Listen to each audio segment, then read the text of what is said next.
They laughed first. Not a polite chuckle, a bark of contempt that rolled through the barracks like a wave. Alien voices, rough and high and full of certainty, named her the joke before she even opened her mouth. Human cadet, they sneered. Deathworlder trash. Bets were placed in the corners. Drinks were drained. Someone offered odds on how many heartbeats it would take before she broke. She did not answer. She did not flinch. She folded her hands and let their sound fill whatever space was left between them and her silence, because silence, in that place, invited curiosity. Why didn't she strike back? Why didn't she plead? Why didn't she run? What did she know that they did not? You could feel the loop forming. The crowd needed the payoff, a breakdown, a meltdown, an embarrassing collapse to confirm their pride. That promise of spectacle is what kept them there. That promise is what the story will refuse to deliver. Instead of the expected humiliation, something else is about to happen, and everyone in that room will be dragged past the edge of their certainty. So ask yourself now, when everything you expect about someone is wrong, what's left to believe? If a fragile human cadet does nothing but breathe calmly, is she cowed or is she counting? This question will sit in the audience's mind as the scene unfolds, and the answer won't come from words. It will come from motion, from a single strike that will make the barracks forget how to laugh. Across the galactic academies, Earth has a name that fits on one scorpion tail of a sentence: Deathworld. It's a label voiced with a grin, the kind of grin that hides someone's relief that they don't have to live under that sky. Aliens tell stories of Earth's storms, diseases, and scavenger-born toughness, as if those things prove humanity primitive, backward, and clumsy. A species that scrabbles for survival but never achieves finesse. That assessment becomes doctrine. In officer mess halls and transit lounges, commanders trade jokes about human reflexes and rusty tech. The cadets inherit that smugness. They train with heavier gauntlets and louder laughter. Not because they fear humans, because they don't. But the human cadet in the corner has experience the academy cannot catalog. She grew up on a planet that tested bone and will every season. She learned to thread breath through pain, to hold still while the world tried to teach her fear. To the aliens, those lessons look like inefficiency. To her, they are calibration. Under the surface of the barracks mockery, she is cataloging something else, not their insults, but their patterns, their posture, the way their eyes widen when they assume dominance, the timing between breath and claim. She is learning their rhythm, storing it like a map. Here's the open loop that will keep viewers hooked. Are you watching a cadet beaten by prejudice? Or are you watching a student who has been training in a different currency, the currency of survival that only the Deathworlder knows? The difference is the hinge on which the rest of the story sway. They called it an exercise. They called it a friendly demonstration. The truth was darker. The arena was a ring with a single-purpose spectacle. Platforms, lights, and cameras had been arranged for the amusement of the barracks. It was a place where bets settled and reputations were carved into fresh bone. When they pushed her into the ring, the crowd circled like scavengers. Voices layered over one another in expectation. Predictions on how long, how loud the collapse, how much pride would be drained. The alien cadets settled into their ritual.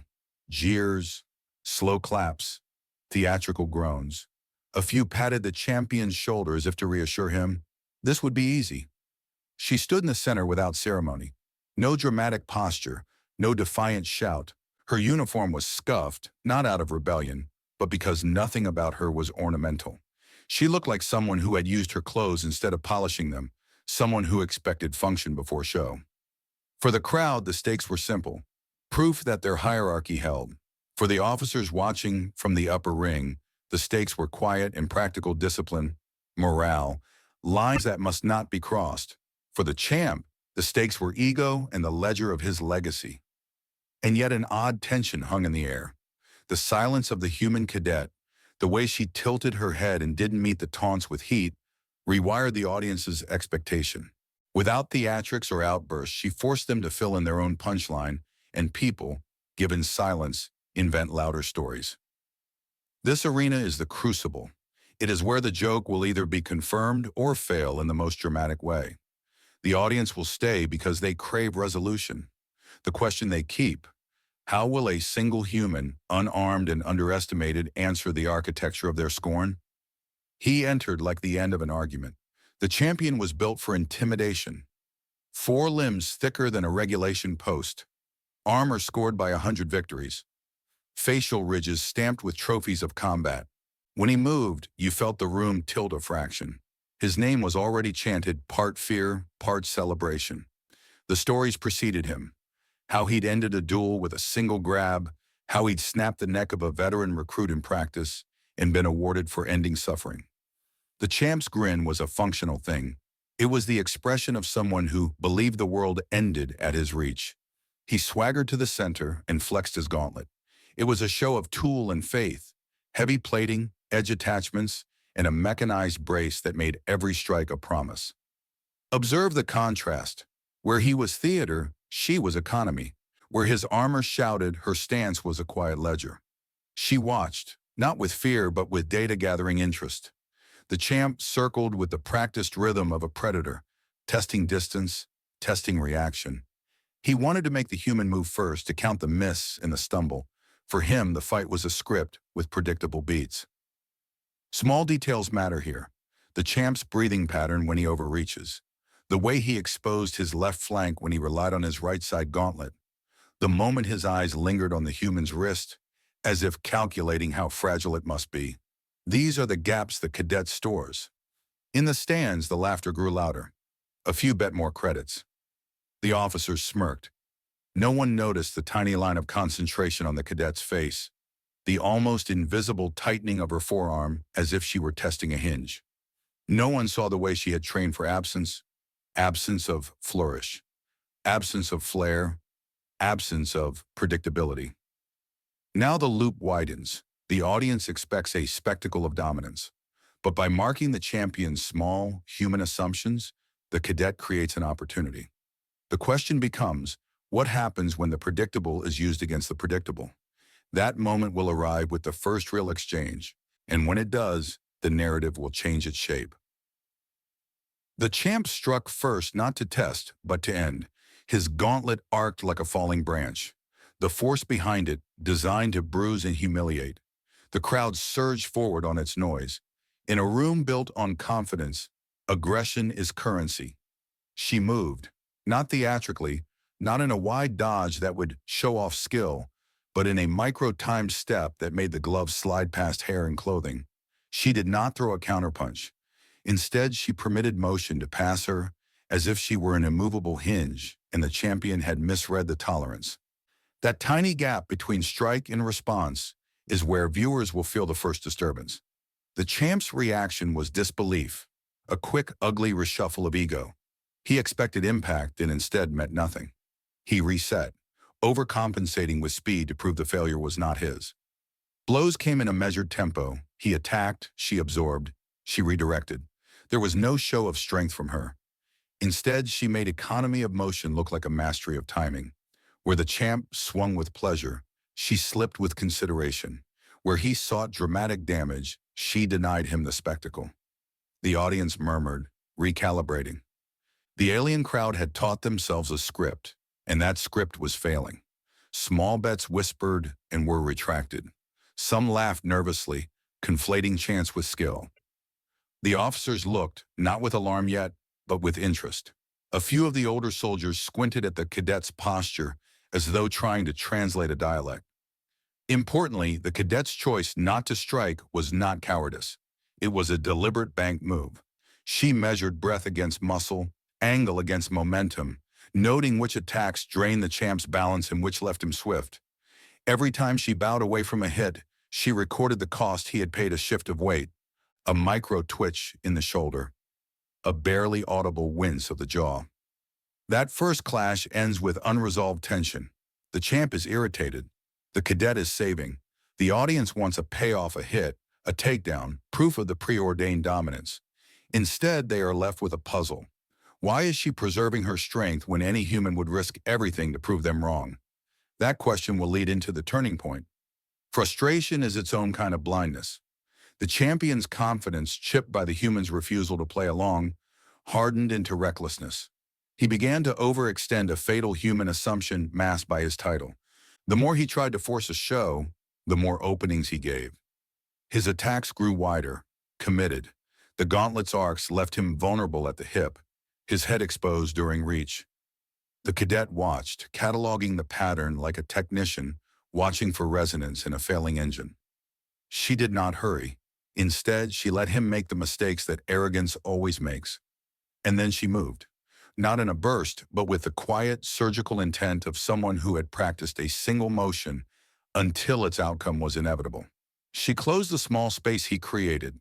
Her first contact was a deflection, not a strike aimed to impress, but a redirection that exploited his momentum. He stumbled into the arc of his own force. Here's the moment to slow down and show detail. The champ's left thigh tensed as he tried to regain balance. His eyes darted, hunting for the human, and found instead a calm, unhurried face. The cadet's fingers found purchase on the edge of his gauntlet, a tiny grip that turned his strike into a lever. The crowd inhaled. You could hear the expectation rearrange itself. She did not rely on raw force.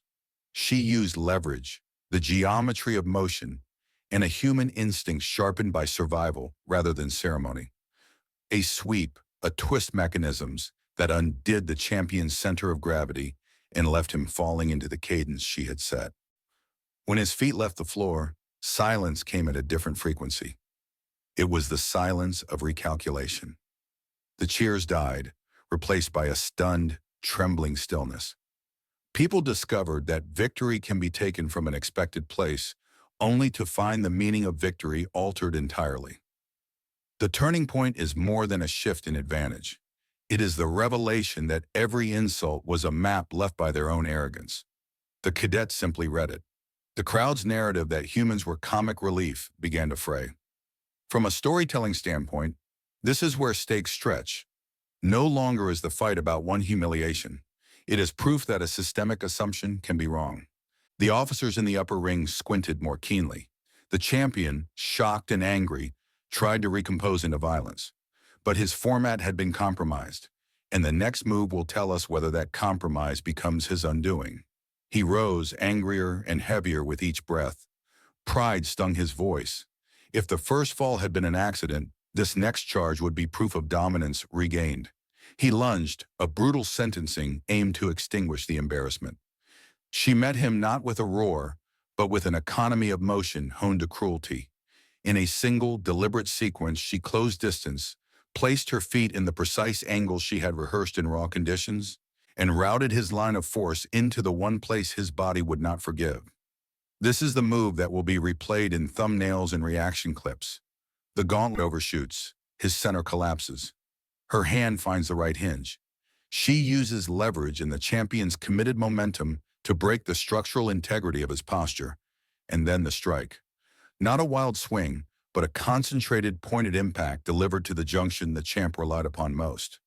There is a sound like a dry branch giving way, and then a stunned human silence, the kind that lingers because it has no immediate category. When the champion slumps, he does not just fall. Something in his armor has given. Something in his confidence fractures. In one clean, clinical moment, the arena's story collapses. The laughter that filled the room evaporates, replaced by a thick, damp presence of shock. Eyes widen. Breath is held. We do not linger on gore. The effect is what matters. The unstoppable seeming becomes stoppable, and the reputation that had been carved into the champ's limbs is suddenly a wound to explain. The cadet stands where she stood before, but nothing about the room feels the same. She is no longer the object of ridicule. She is the new axis of the spectacle. The crowd's reaction is fractal. Some gape with worshipful awe, others step back with the faintest edge of fear. The officers exchange quiet words that are not for public consumption, queries about containment, registry, reassignment. The champion's entourage retreats, their bets evaporated.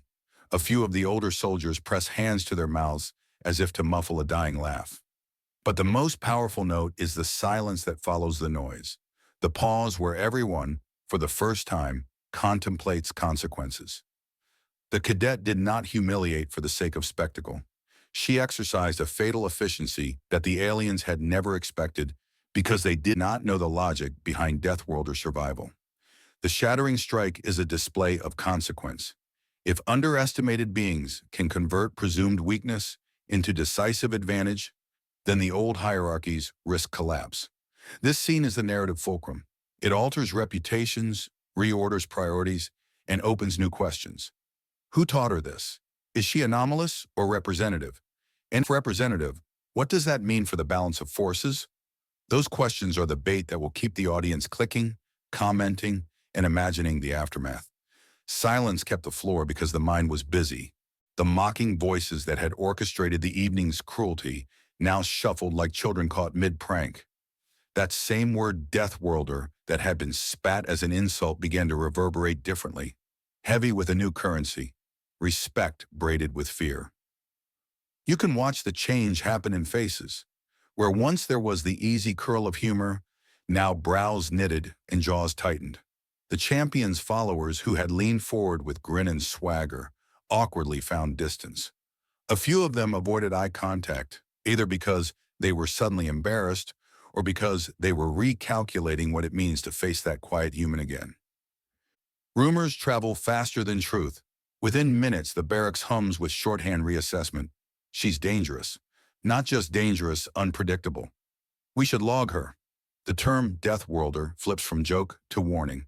It is the difference between a label you laugh at and a name you whisper. At the center of it, the cadet stands unchanged in demeanor. Her breathing is steady. Her face does not celebrate. If anything, she looks small against a giant's ruin, but small as a trick, and her eyes hold a peculiar invitation, the look of someone who now understands the cost of attention. For those who had chanted her shame, embarrassment quickens into self-preservation. They keep their hands off, they practice inconspicuousness, and some veterans quietly counsel restraint. The officers' whispers become louder in the upper ring threads of policy that smell of recalibration. The fight was no longer just an exercise. It was a data point that now sits in a ledger the command cannot ignore. And always at the edges of the silence, the question coils. If one cadet can break a champion built on centuries of expectation, how many similar humans out there are being written off? That ripple is what sows fear. You do not mock a storm when you have seen it unmask a harbor. Authority watches most keenly when a routine breaks. In the gallery above, officers who had come expecting theater now lean forward with careful pens and clipped syllables. Their conversations are not emotional, they are logistical. What had been a morale problem now reads as an intelligence variable. Contain, mutters one. Catalog, says another. The language shifts from derision to procedure. They discuss registries and reassignment, the military calculus that follows an unexpected demonstration of capability. For them, the human strike is a pivot point in planning. If Earthborn soldiers possess a competitive advantage in asymmetric conditions, then recruitment, doctrine, and alliances must be reconsidered. An officer who had derided the Deathworlder defense only an hour earlier confers with another about training exchanges and the possibility of reverse engineering those techniques. Their questions are clinical. Where was she trained? What is the limit of her endurance? Could the technique be taught? Is it biomechanical, cultural, or environmental? At the edges of the officers' talks, politics hum. Some see opportunity, a new kind of recruit to cultivate, a weaponized cultural trait to harness. Others see risk, a species that could destabilize garrison sectors, disrupt supply lines, or rally other humans into organized resistance. The military mind sees both pathways at once, the carrot of leverage and the stick of threat. For the audience, this section opens a wider loop. The fight was local, but now it feeds a strategic imagination. The viewer should begin to wonder, will this single display simply be logged and forgotten? Or will it become the spark that redraws alliances and raids conventions? That speculation keeps the narrative from resting on spectacle alone. It raises the stakes into the realm of consequence. She walked out of the arena the same way she walked in alone, unhurried, uncelebrated. The crowd's eyes followed, some with reverence, others with the thin sheen of fear. The broken champion lay where he had fallen, an accidental monument to the collapse of certainty. The barracks would talk about it for nights. The story would travel to other ships and outposts embroidered at each retelling. But the cadet did not speak. She carried no trophy, no swagger. She carried only a quiet that suggested purpose. The final image, the one the audience will replay in their heads, is of her silhouette under the ring lights, small and focused, walking away while the world around her rearranges its assumptions.